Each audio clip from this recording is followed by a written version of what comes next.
studio. These are my samples. So normally, you know, like a bride will just sort of work their way through the rail. These are samples have been out and done lots of work and been in photographs and things, but still they give an indication of, you know, ideas of what fabrics can be used, embroideries. These are ideas of a deconstructed, reconstructed embroidery detail. It started by us going through the rails because we wanted her to try on different shapes to see which one she felt most comfortable in.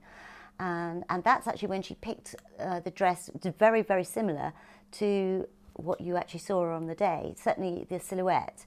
We picked that silhouette, and then we started to go into more detail and came up with lots of sketches and ideas, and, you know, it sort of grew organically.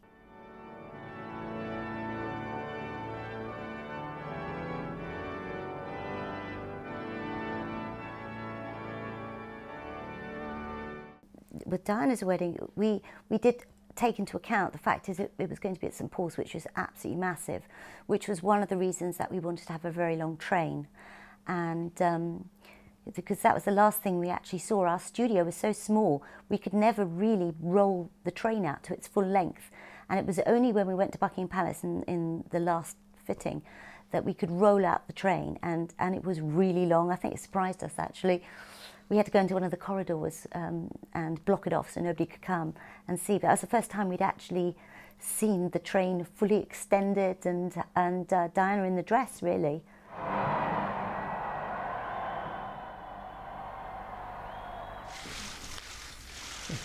There's one or two flashes. Could you both look this way, please? Can't see though, I'm a clerk. The thing is that dress really reflected the 80s and new romance, and you know, at the time we didn't think it particularly reflected the 80s. We didn't see it that way. It was just what we did. So that's why it's quite interesting this time round, you know, to think of what is around, what are the fashions, what's you know what's going to be the element of this particular time that's going to appear in this dress. And it's probably more difficult to guess what it might be. You know, it really could be anything. I think it's lovely that brides always seem to try to want to make a statement, and I think that's really important. You know, to be a little bit different. At the same time, it's a royal wedding dress, so there's certain things it has to be classic, and it's, you know, going to be part of history. So it's very important that it's right. That's the thing.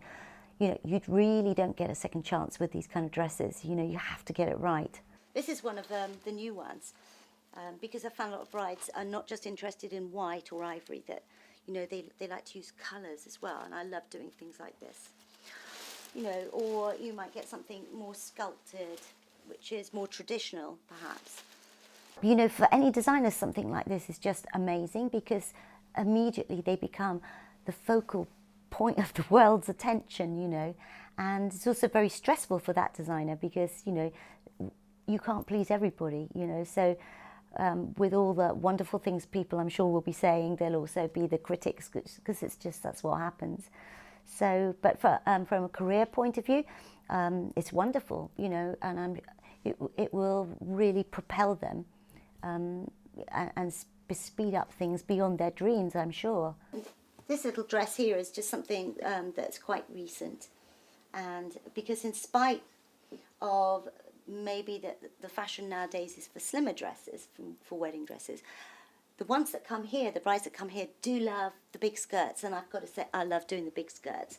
So not as big as a gypsy wedding skirt, but still quite full, romantic, but also a very different look to the 80s kind of skirt. Secrecy is really important, and you know, because everybody knew that we were doing the dress, we had a lot of press that would come round, and we were aware that, you know, people were going through the bins to see if there was any fabrics or threads or anything. We used to leave false trails everywhere, and we had people who rented office space opposite us, peering through, you know, their long-range telescopes and cameras, and so it was difficult. We had to get blinds put up, and we had we locked the dress up in a safe every night, and we brought in security guards.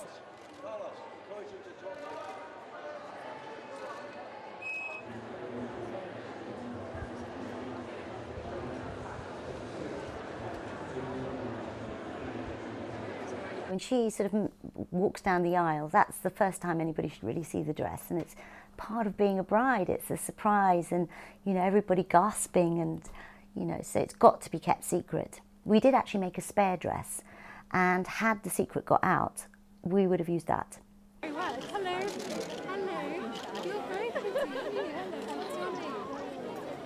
Oh, I think you're going to see copies of that dress within minutes, probably. For certainly by the next morning, you're going to see all the copies in the high street, because when we did Diana's dress, the next morning they were all there, all in the wrong colour, which was good because everybody thought it was going to be a white dress. But you know, that's just tradition, isn't it? See, and you know it's going to be copied.